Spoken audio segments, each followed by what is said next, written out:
انت واحد المريض ولا انت واحد المريضه اللي عندك مشاكل ديال الغده الدرقيه والطبيب خرج لك العلاج باليود المشع اليودوثيرابي النشخي.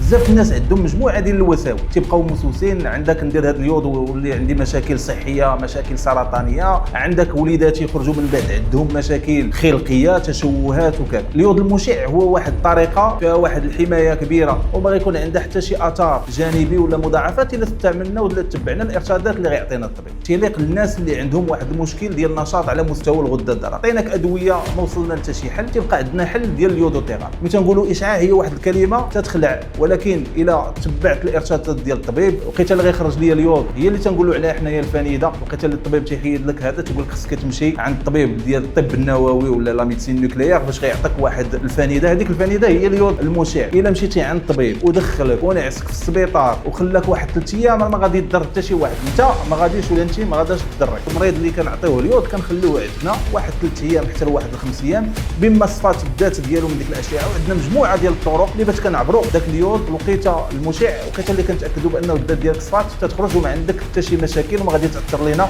على حتى شي مريض. لهذا الانسان يتخلص من دوك الوساوس ومن داك الخوف اللي كيكون عنده ويمشي يعالج راسو بطريقه اللي غتحافظ ليه على الصحه ديالو.